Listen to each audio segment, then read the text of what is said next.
আসসালামু আলাইকুম। আশা করি সবাই ভালো আছো। তো আজকেও তোমাদের সাথে নতুন তথ্য নিয়ে ক্লাস নিব ইনশাআল্লাহ। সবাই একটু ক্লাসে জয়েন করে ফেলো এবং প্লিজ ক্লাসটা তোমরা একটু শেয়ার করে দিও, ঠিক আছে? সবাই একটু ক্লাসটা জয়েন করে ফেলো এবং ক্লাসটা একটু শেয়ার করে দিও।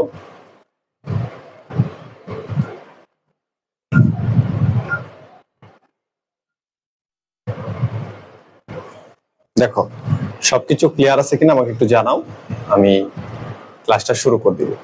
আজকে হচ্ছে আমাদের হিসাব বিজ্ঞান দ্বিতীয় পত্র, হিসাব বিজ্ঞান দ্বিতীয় পত্র দ্বিতীয় অধ্যায় অংশীদারি ব্যবসা হিসাবে ৩ নম্বর ক্লাস। আমরা প্রথম ক্লাসে লাভ লোকসান আবরণ হিসাবের বেসিক নিয়ে আলোচনা করেছিলাম, পাশাপাশি একটা অঙ্ক করেছিলাম। তো আজকে আমরা দ্বিতীয় ক্লাসে আমরা আরো 2টা অঙ্ক সলভ করেছিলাম। আজকে আমরা 3 নম্বর অঙ্কটা করব, 3 নম্বর ক্লাসটা করব। প্লাস হচ্ছে আজকের ক্লাসে আমাদের অনেক কিছু থাকবে, নিশ্চয়তার বিষয় থাকবে, তারপর হচ্ছে উত্তোলনের সুদ সংক্রান্ত যে তোমাদের মুখস্থ বিদ্যাটা সেটাও আজকে পরিহার করবো ইনশাল্লাহ। এবং এখানে তোমাদের যে অনুপাত নিয়ে যে বিষয়টা সেটা নিয়ে আমরা আজকে কথা বলবো।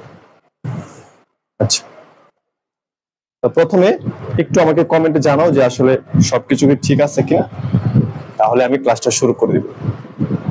আমার এখানে অনেক সময় মানে কমেন্ট শো করে না, প্রবলেম করে।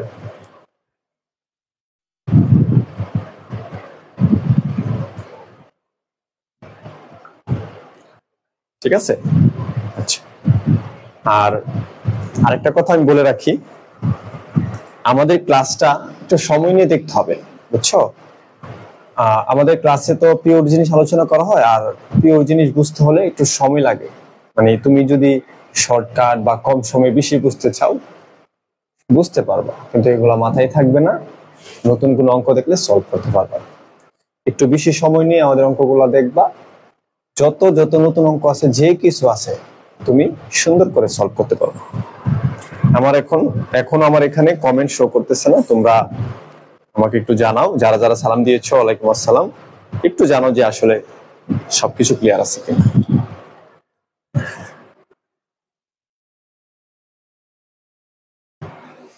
ওকে, তো আমরা আজকে যে ক্লাসটা করব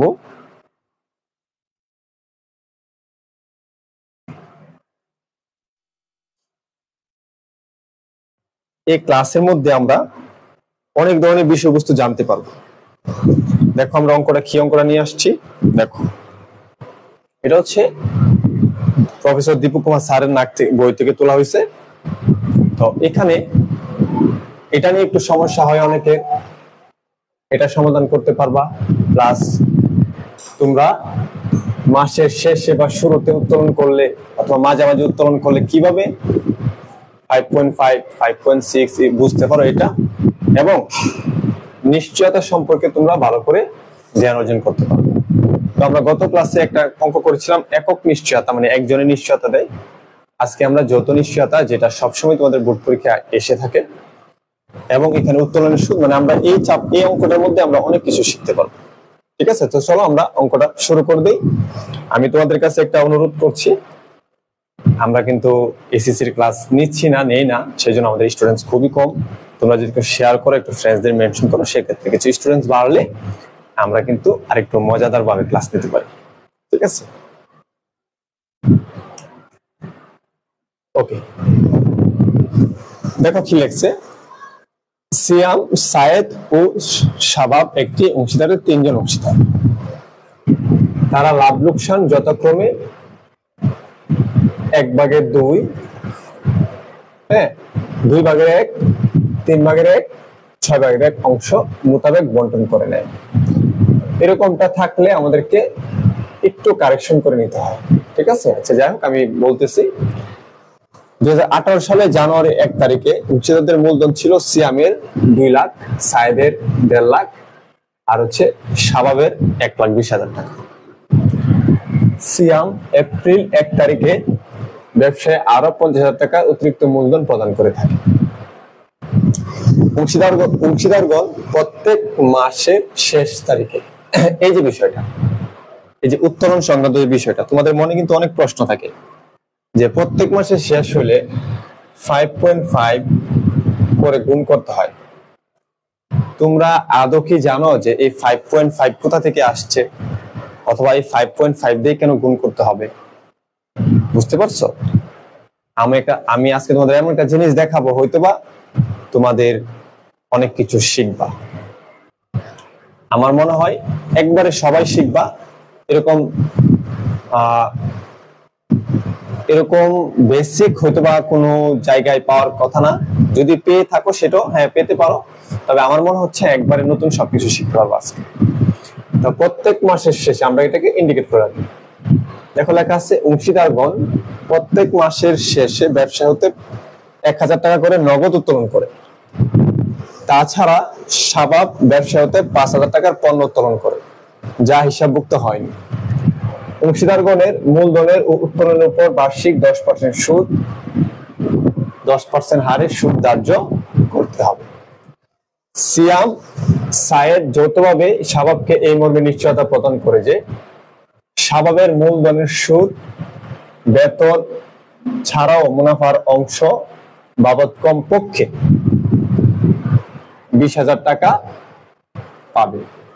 মানে মূল কথা হলো সে মূলধনের সুদ বা আরো যত ধরনের ঝামেলা আছে সবকিছু বাদ দিয়েও সেটি পাবে 20,000 টাকা, কমপক্ষে 20,000 টাকা পাবে। এটা যৌথভাবে স্বভাবকে নিশ্চয়তা দিয়েছে কে? সিয়াম এবং সায়েদ। তাহলে আজকে আমরা নিশ্চয়তার বিষয়টা বুঝবো, উত্তোলনের বিষয়টা বুঝবো, এবং আমরা কি এই ভগ্নাংশ আকারে যে আমাদের অনুপাত থাকে সেটাও আমরা বুঝবো। দেখো লেখা আছে সমন্বয় সাধনগুলোর পূর্বে 2018 সালের 31 ডিসেম্বর তারিখে লাভ হয় 1,15,000 টাকা। তো প্রথম প্রশ্ন হচ্ছে মুনাফা বন্টন অনুপাত নির্ণয় করো। এখানে তোমরা যে বন্টন অনুপাতটা দেখতেছো 1/6/1, 3/1, 2/1, এই বন্টন অনুপাতে তোমরা কিন্তু মুনাফা বন্টন করতে পারবে না, কারণ এখানে হরগুলা কিন্তু একই রকম না। হর যখন একই রকম না হয় সেক্ষেত্রে কিন্তু তুমি এই অনুপাত করলে তোমার ভুল হবে। দেখো আমি একটু দেখাই দিচ্ছি। সিয়াম কত বলছে? 2/1। তারপর হচ্ছে তোমার সাইদ হচ্ছে 3/1। তারপর হচ্ছে কে? স্বভাব হচ্ছে তোমার 6/1। এখন এই যে বিষয়টা দেখো, কমেন্ট ইস্যু করতেছে।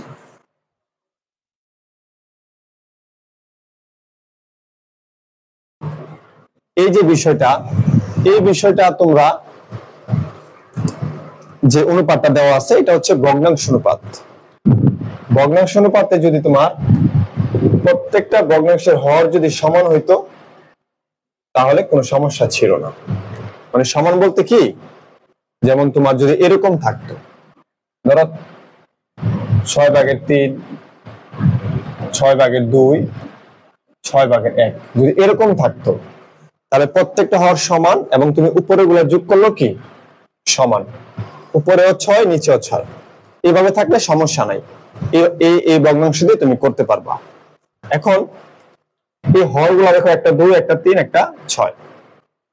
এইটাকে যদি অঙ্কে বলেও থাকে যে মুনাফা বন্টন অনুপাত নির্ণয় করো, অথবা নাও বলে থাকে, তোমার এটাকে সমহার করে নিতে হবে। সমহার বলতে হচ্ছে আমরা যে নরমাল যে অনুপাতটা পাই 1:2 করে 1:2:1 যে অনুপাতটা পাই সেটাকে সমহার অনুপাত বলা হয়। এই ভগ্নাংশ অনুপাতটা কি করবে? সমহার অনুপাত করে নিতে হবে। এটাকে যদি আমরা সমহার অনুপাত করে নেই, তুমি দেখো সবচেয়ে এখানে হর যে আছে 3টা, 2, 3, 6, 3টা হর আছে, এর মধ্যে সবচেয়ে বড় হর কোনটা? 6। এই 6 দিয়ে প্রত্যেকটাকে কি করবা? গুণ দিবা। ঠিক আছে, 6 দিয়ে প্রত্যেকটাকে কি করবা? গুণ দিবা। এটাকেও 6 দিয়ে গুণ করবা, এটাকেও 6 দিয়ে গুণ করবা। ঠিক আছে, ওকে। তারপরে তুমি কাটাকাটি করো অঙ্কের নিয়ম অনুসারে। দেখো 2 এবং 6 কাটলে কত? 3। ঠিক আছে, 3 এবং 6 কাটলে 2, 6 এবং 6 কাটলে কত? 1। তাহলে এখানে কি দাঁড়াচ্ছে দেখো, অনুপাতটা সমান সমান এটা এটার সাথে 3 ওকে 3, 2 ওকে 2, 1 ওকে 1। তার মানে তোমার অনুপাতটা দাঁড়াচ্ছে কি 2:3:1, 3:2:1। এটা হলে তুমি অবশ্যই সহজে পারবা। এটাকে মূলত বলা হয় সমহার অনুপাত নির্ণয়। কি হার? সমহার। অনেক সময় সমহার বলবে, অনেক সময় কিছুই বলবে না, তাও তোমাকে এটা করে নিতে হবে। ওকে, আলহামদুলিল্লাহ ভালো আছি। সবাই এটা একটু ক্লিয়ার লিখে দাও। আমাদের মেইন প্রশ্ন কিন্তু এটা না, আমাদের মেইন হচ্ছে উত্তোলনের বিষয়টা। সবাই ক নাম্বার একটু ক্লিয়ার লিখে দাও। তাহলে আমার সমহার অনুপাতটা কি হলো 3:2:1। যারা এসিসি এর আছো একটু ক নাম্বার ক্লিয়ার লিখে দাও। যারা এসিসি আছো একটু ক নাম্বারটা ক্লিয়ার লিখে দাও, ঠিক আছে? 30 জন স্টুডেন্ট যদি লাইভে থাকতো ওয়াচিং, তাও আমার সমস্যা ছিল না, ভালো লাগতো, বুঝছো? একবারই কম, 20-এর নিচে হলে আমার একটু মনটা ছোট হয়ে যায়। আচ্ছা, যাই হোক, ইনশাল্লাহ একটা সময় তোমরা ক্লাসের কোয়ালিটিটা বুঝতে পারবা। ওকে, ঠিক আছে, তাহলে আমাদের ক নাম্বার শেষ। তোমাদের আজকে আমি যা শিখাবো ইনশাল্লাহ মনে থাকবে। খেয়াল করো, এখন আমরা খ নাম্বার করবো লাভ লোকসান আবরণ হিসাব। এর জন্য আমরা একটা গড় প্রস্তুত করব।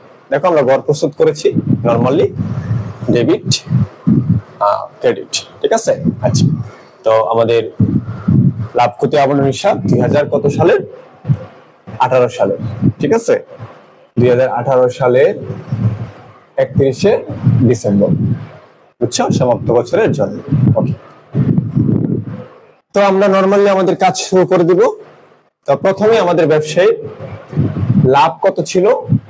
1,15,000। তো আমরা লিখবো লাভ ক্ষতি হিসাব চলতি বছরের নেট লাভ 1,15,000।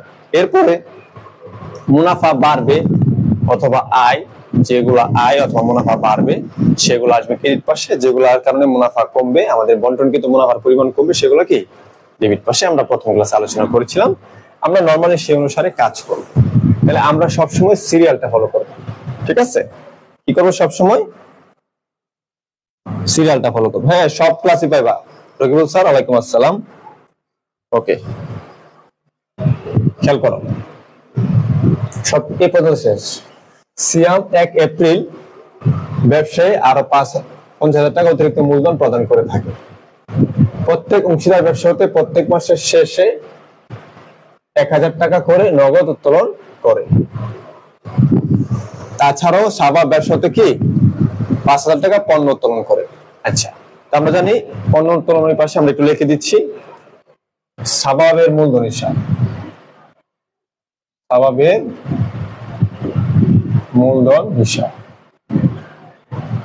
ঠিক আছে? পণ্য উত্তোলন, আমরা পণ্য উত্তোলন কেন এই পাশে আসবে আমরা কিন্তু বলে দিচ্ছি, এখন সময় নষ্ট করবো না। পণ্য উত্তোলন কত? 5,000। আর পণ্য উত্তোলনের উপর কখনোই সুদ হয় না, ঠিক আছে? যদি বলে সুদ ধরতে হবে সেটা হচ্ছে ভিন্ন বিষয়, কিন্তু নরমালি পণ্য উত্তোলনের উপরে সুদ হবে না। আচ্ছা, এই পর্যন্ত আমরা করে ফেলছি। এরপর হচ্ছে অংশীদার ও মূলধনের উপর, অংশীদারদের মূলধনের এবং উত্তোলনের উপর বার্ষিক 10% সুদ। তাহলে মূলধনের উপর এবং কি তোমার উত্তোলনের উপর সুদ ধরতে হবে। তাহলে চলো আমরা প্রথমে মূলধনের সুদ ধরি। প্রথমে আমরা এখানে ক্যালকুলেশনটা করি, যেহেতু জায়গা আছে। মূলধনের সুদ, ঠিক আছে? আমাদের উত্তোলনের সুদে কিন্তু অনেক কিছু শিখার আছে, পাশে থাকবে, আশা করি ভালো কিছু শিখতে পারবো। সিয়াম, তারপর হচ্ছে সাইদ, তারপর হচ্ছে কি সাবাব।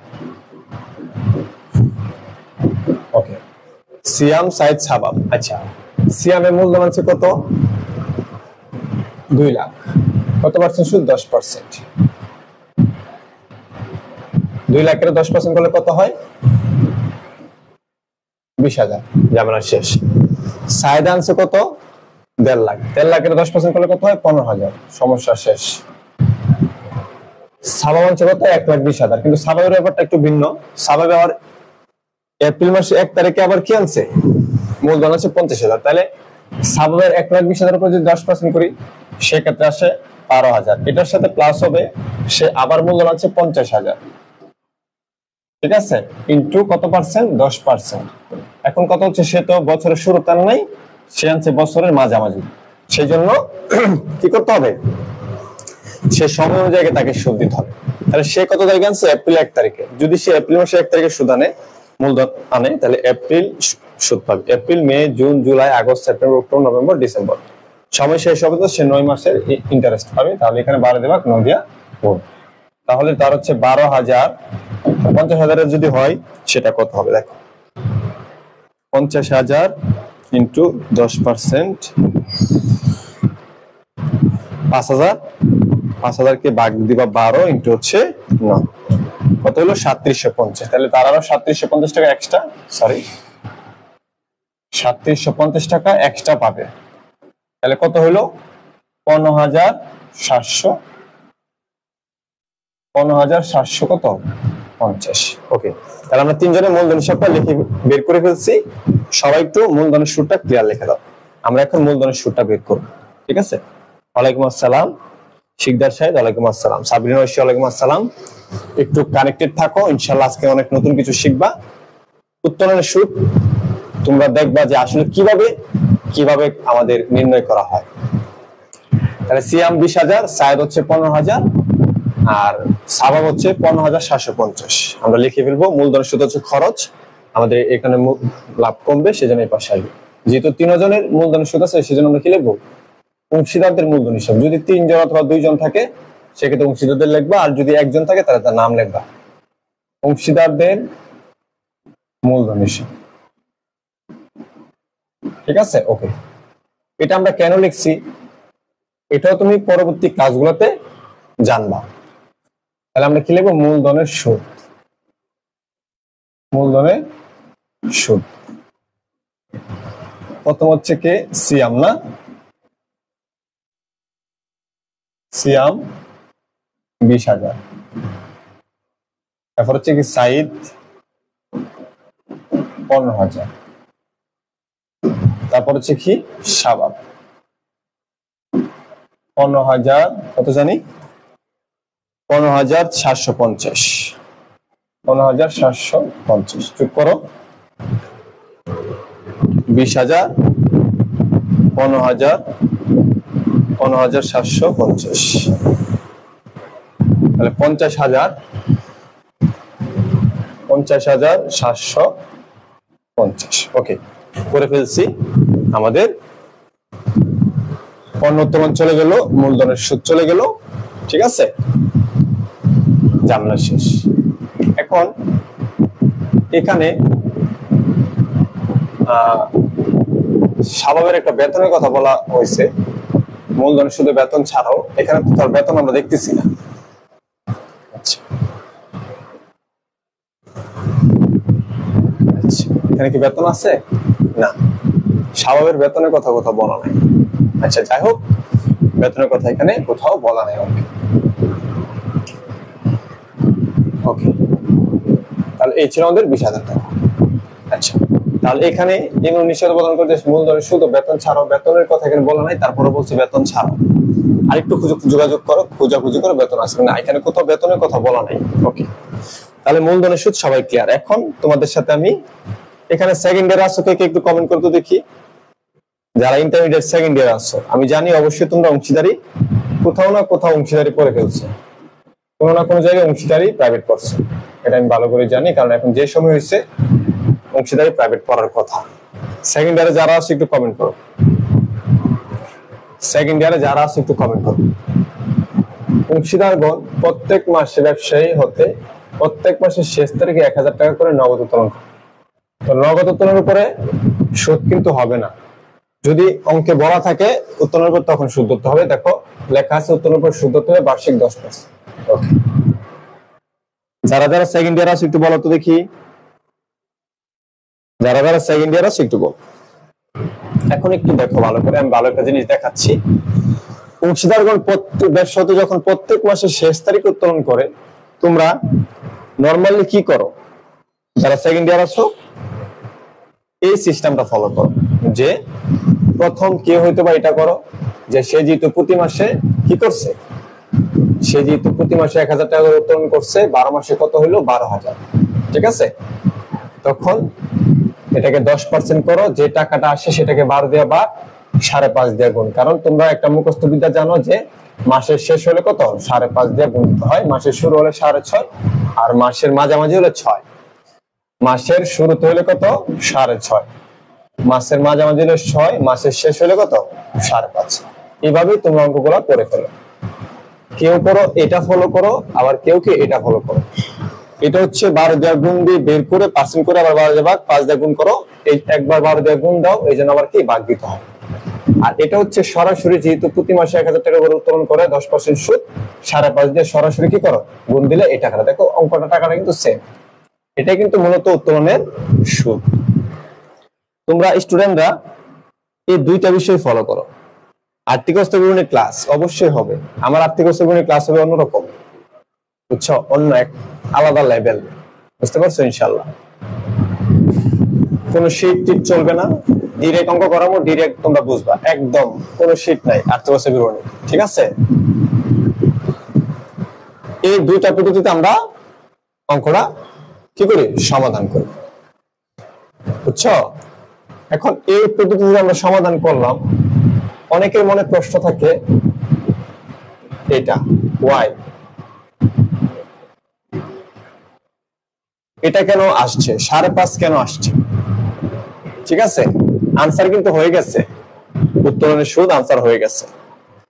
5.5 কেন আসছে সেটা আমি তোমাদেরকে দেখাবো।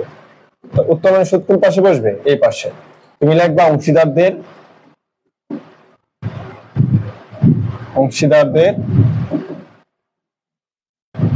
উত্তোলনের অংশীদারদের মূলধন হিসাব লেখার পরে লেখা হচ্ছে উত্তোলনের সুদ। সেকেন্ড ইয়ারে কি আছে বলো না কেন? সেকেন্ড ইয়ারে কারা আছে বলো? কে? সিয়াম, ওকে, তারপর হচ্ছে কি সাইদ, তারপর হচ্ছে কি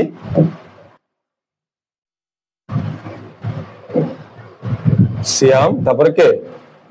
আরে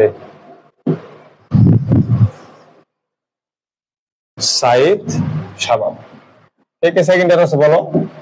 আচ্ছা, তাহলে যেহেতু প্রত্যেক অংশীদারগণ প্রত্যেক মাসে শেষ উত্তোলন করছে 1000 টাকা করে, প্রত্যেক মাসে শেষ হলে 5.5, সেই জন্য আমি 1000 কে 100% 10% গুণ দিয়ে 5.5 দিয়ে গুণ দিচ্ছি, আমার 550 টাকা আসছে। যেহেতু প্রত্যেকে একই সেম সময় উত্তোলন করছে, প্রত্যেকের উত্তোলন সুদ সেম হবে, 550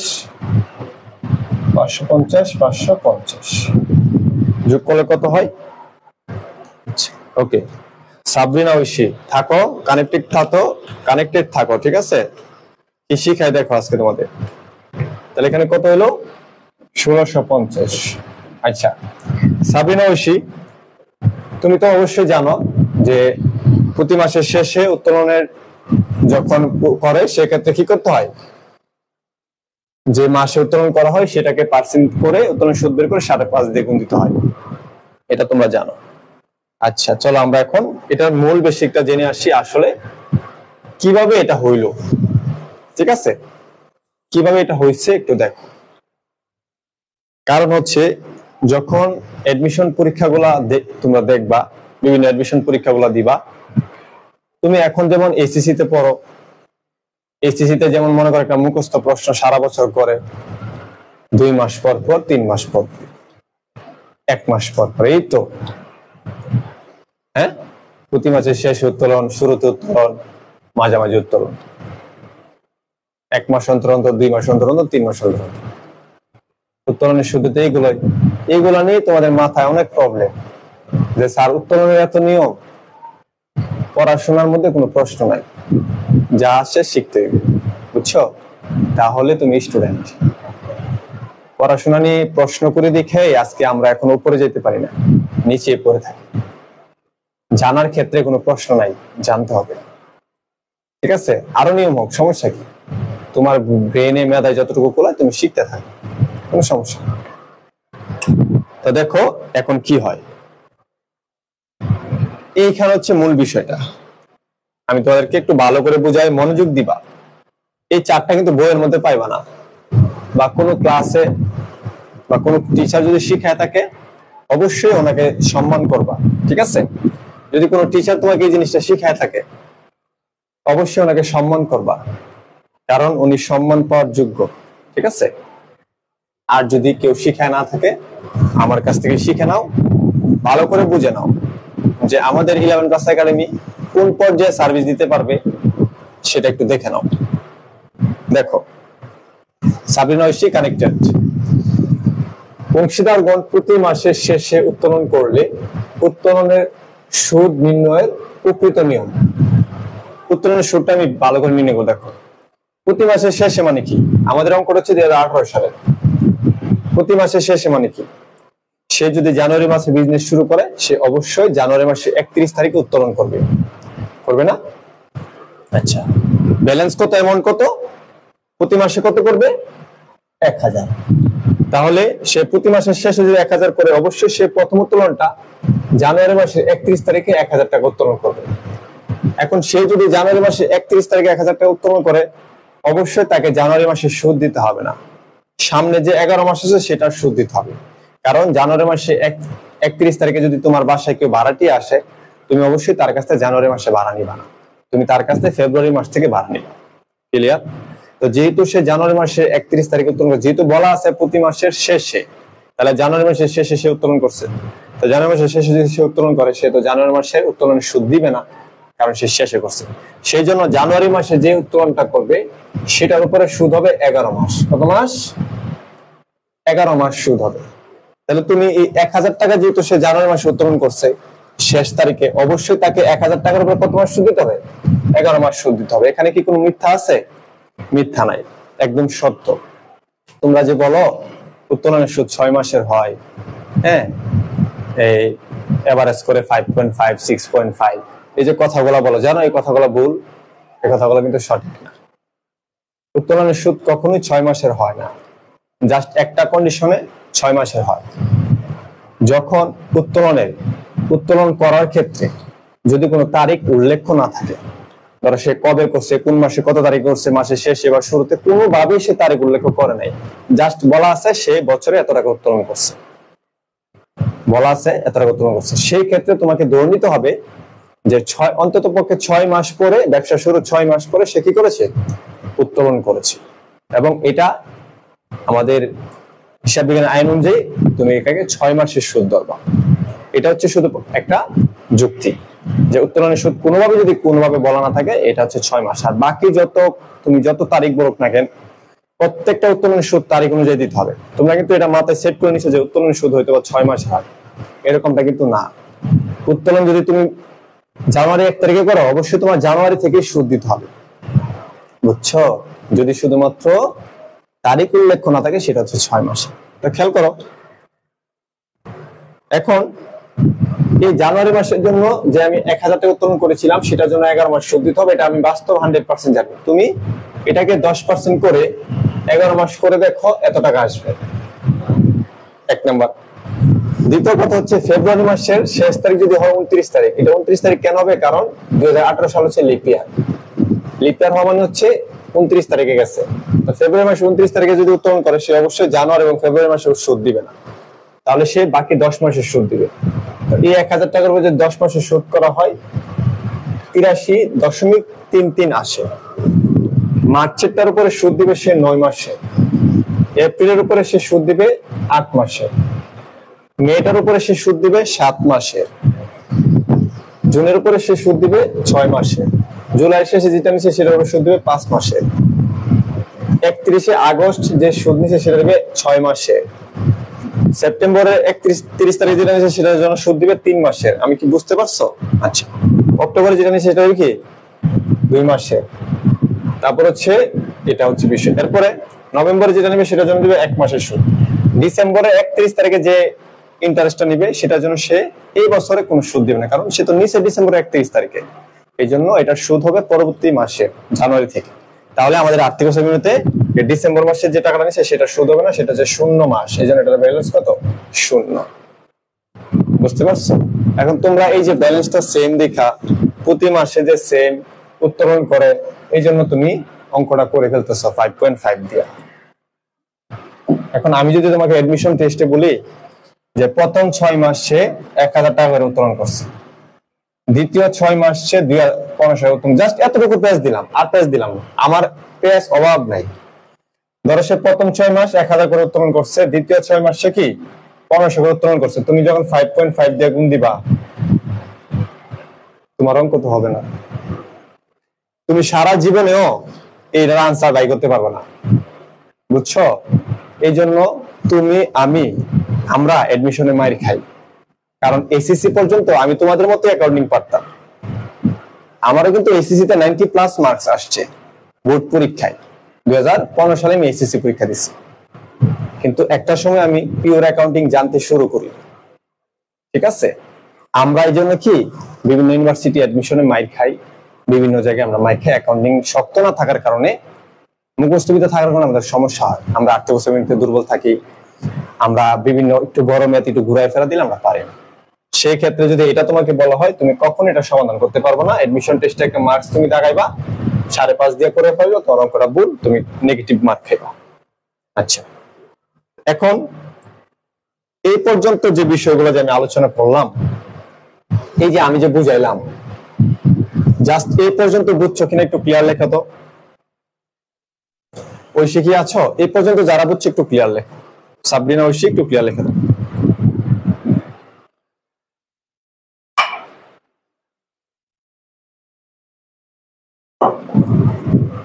এখন তুমি খেয়াল করে দেখো, এই পর্যন্ত তুমি বুঝছো, তাহলে তুমি এই পর্যন্ত এইভাবে 11, 10, 9 মাসের ক্যালকুলেশন করে আসে তুমি দেখো যে তোমার সুদটা কত, 550 টাকায় হচ্ছে, দেখছো?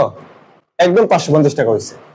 অথচ তুমি এখানে শিকার ক্ষেত্রে বলতেছো, হ্যাঁ, এখানে হচ্ছে তোমার 11 মাস, 11 মাসকে তোমার 2 দিয়ে ভাগ করলে 5.5 হয়। মানে তুমি মনে মনে নিতেছো যে উত্তোলন অর্ধেক ধরা হয়, সেই জন্য এখানে 5.5 হয়েছে। এটা কি সঠিক নাকি ভুল? 100% ভুল। আমারটা বুঝো। এখন তুমি যদি সবগুলো মাসকে যোগ করো, তাহলে তোমার কত মাস আছে জানো? 66 মাস আসতেছে। কত মাস? 66 মাস। অথচ তোমার আর্থিক সময় হচ্ছে 12 মাস। এই 66 মাসের সুদ তুমি 12 মাসের অঙ্কের ভিতরে বের করতে পারবা না। সেই জন্য 66 মাসকে তোমার কনভার্ট করে 12 মাসে রূপান্তর করতে হবে, মানে 12 মাসের ভিতরে আনতে হবে। এই জন্য তুমি দেখো 12 মাসে কনভার্ট করার জন্য তুমি 66কে 12 দিয়ে ভাগ দিবা, তোমার 5.5 আসছে। এই 5.5 এর জন্ম আসলে এখান থেকে। এই 5.5 এর জন্ম কিন্তু ওই তোমরা যেটা বুঝো বা যেটা লেখা থাকে বই, এখান থেকে না। এই 5.5 এর জন্ম কি এখান থেকে। যারা কথা বুঝছো, ক্লাস বুঝছো, তাদের অবশ্যই 100% একদম পিওর একটা বিষয় তোমাদের শিক্ষা হয়েছে 100%। এবং প্রতি মাসের শুরুতে যাও আমার মতো ক্যালকুলেশন করো, না মিললে আমার মেসেজ করো, মাঝামাঝি আমার মতো ক্যালকুলেশন করে হয়ে যাবে। 2 মাস পর পর, 3 মাস পর পর, 2 মাস অন্তর অন্তর তোমাকে আমার আর কিছু শিখার দেওয়ার দরকার নাই, তুমি নিজেই পারফেক্ট। যদি বলে প্রতি মাসে প্রথম 6 মাস 1000 টাকা করে উত্তোলন করছে, দ্বিতীয় 6 মাস 2000 করে উত্তোলন করছে, এই উত্তোলনের সুদ এখন তুমি বাই করতে পারবা, কারণ তুমি মূল বিষয়টা শিখে গেছো। বুঝছো? ওকে সাবরিনা, কেমন লাগছে বিষয়টা একটু বলো। ওকে, তাহলে আমাদের উত্তোলনের সুদ ক্লিয়ার, ঠিক আছে? এবং আমি একটা বুঝেছি, সব বুঝানো, বাকিগুলো পারবা। ওকে, এখানে আমাদের উত্তোলনের সুদ চলে আসছে। এখন আমাদের কাজ কি? এখন আমাদের কাজ হচ্ছে বাকি আর যদি কিছু থাকে সেগুলো আমরা কি করব? এন্ট্রি করব। চলো আমরা একটু এন্ট্রি করে নিই। ওকে, আচ্ছা,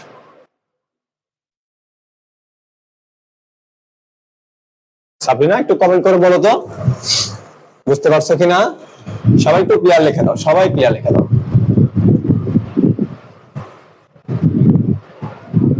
সবাই ক্লিয়ার লিখে দাও। এখন আমরা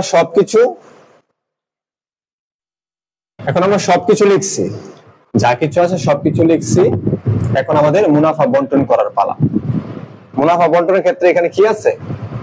তোমার একটা নিশ্চয়তা আছে। সিয়াম এবং সাইদ সাবাবকে নিশ্চয়তা দিছে 20,000 টাকার কমে পাবে না, ঠিক আছে, কমপক্ষে 20,000 টাকা পাবে। চলো আমরা এখন নিশ্চয়তাটা ক্লিয়ার করি। ওকে, তাহলে আমরা এখন টাকাটা বন্টন করে তাদেরকে দিয়ে দিব। দিয়ে দিলে আমাদের প্রথমে কি করতে হবে, একটু যোগ করতে হবে। ওকে, তুমি দুই পাশ যোগ করো, প্রথমে দুই পাশ প্রথমে যোগ করো। 1,15,000 5,000, 1,20,000, এখানে 1,650, 1,21,650।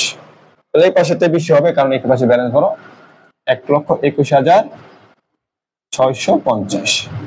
এটা দুই পাশে লিখে ফেলো, 1,21,650।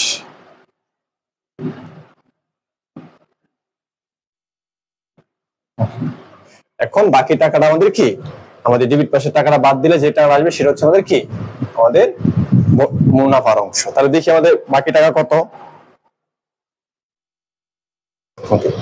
তাহলে 1,21,650 মাইনাস 50,750।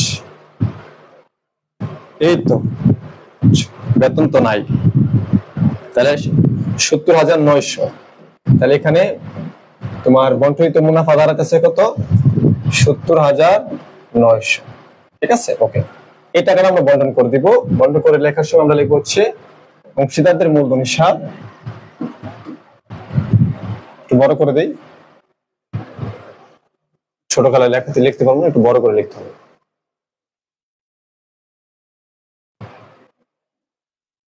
অংশীদারদের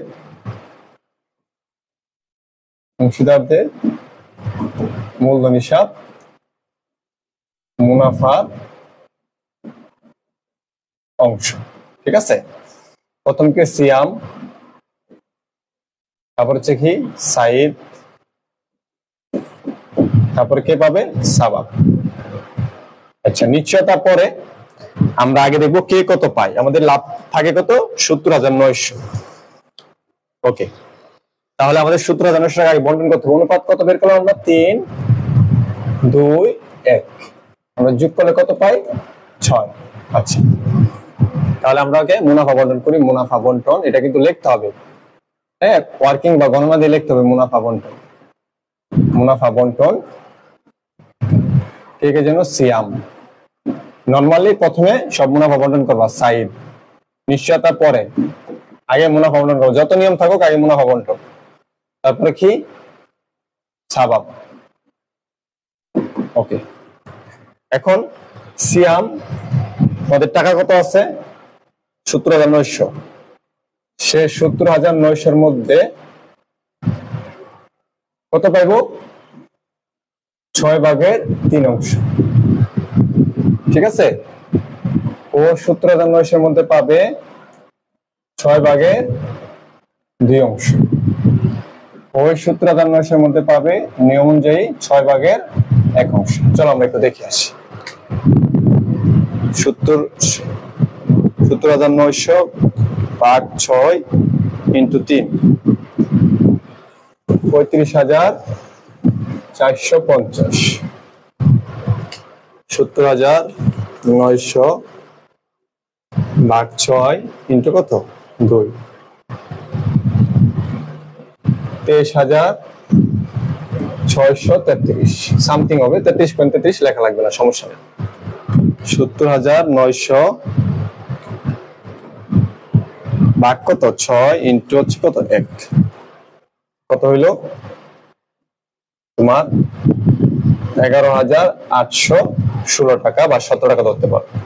ওকে, এখন খেয়াল করো, আমরা তাদের কথা অনুযায়ী বন্টন করে দিলাম। সিয়াম পাইছে, সায়েদও পাইছে, সাবাব পাইছে। কিন্তু সিয়াম এবং সাবাবকে বলেছিল যে তুমি 20,000 টাকার কম পাইবা, সেক্ষেত্রে সে 20,000 টাকা পায় নাই। 20,000 টাকা সে কি পায় নাই। তাহলে এই 20,000 টাকা এখন কে দিবে, যেহেতু তারা দুইজনে নিশ্চয়তা দিয়েছিল, তারা দুইজনে এটা দিবে। তাহলে আমরা এখন লিখব হচ্ছে কি নিশ্চয়তার অংশ। নিশ্চয়তার অংশ, ঠিক আছে, নিশ্চয়তার অংশ। ওকে, দেখো নিশ্চয়তার অংশ।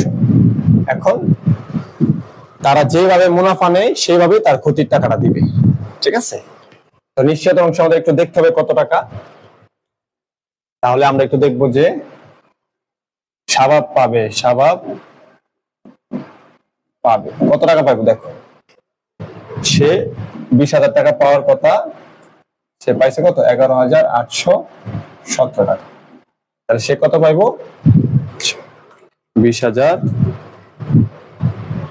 পাওয়ার কথা, সে পাইছে 11,817 টাকা। কত কম পাইছে 8,183 টাকা সে কম পাইছে। আচ্ছা, এই টাকাটা এখন তারা দুইজনে দিব। এখন যেহেতু দুইজনে দিব, তারা দুইজনে দেখো কিভাবে দিব। দেখো এই টাকাটা তাহলে হচ্ছে সিয়াম দিবে, সিয়াম দিবে, এই দিবে লেখা লাগে না, নিশ্চয়তার অংশ লিখলে বোঝা যায় আর কি, সিয়াম নাম দিয়ে লিখলে চলে। এই 8,183 টাকার মধ্যে সিয়াম যেভাবে সে মুনাফা নেই সেভাবে দিবে। তাহলে খেয়াল করো তাদের দুইজনের অনুপাত কত, একজন হচ্ছে 3 আরেকজনের কত 2, এই দুইটা যোগ করলে কত হয় 5। তো তাদের অনুপাতের মোট ফল হচ্ছে 5, 5-এর 3 নেই অয়, 2 নেই অয়, এই অনুপাত অনুসারে তাকে তার যে কথা দিয়েছে সে অর্থটা দিবে। তাহলে যদি আমি সিয়ামের কথা চিন্তা করি, সে তারা 5/3 অংশ দিবে। এখন তুমি বলতে পারো স্যার এখানে তো আমরা 6 ভাগ, 5 ভাগ ধরলাম কেন ভাই? এখানে নিশ্চয়তা যে সিয়াম এবং সাইদ তাদের ভাগের উপর ডিপেন্ড করে হবে। শাবাব তো এই নিশ্চয়তার অংশ টাকা দিবে না, সেজন্য শাবাবের অনুপাত আসবে না, এই জন্য তাদের দুজনের 5। এখন এই 5-এর 3 অংশ দিবে ওই কত, দেখো 8,117, সরি 8,183 ভাগ 5 × 3, তাহলে ও দিব হচ্ছে তোমার এই যে ধরো 4,910 টাকা দিবে। ঠিক আছে, একটা কম আসছিল আমি বাড়াই দিচ্ছি। আচ্ছা, আর বাকিটাকে সাইদ দিবে 8,183 ইন্টু 5/2 অংশ দিবে, মানে তারা যেভাবে মুনাফা নেয় সেভাবে ক্ষতির অংশ দিবে।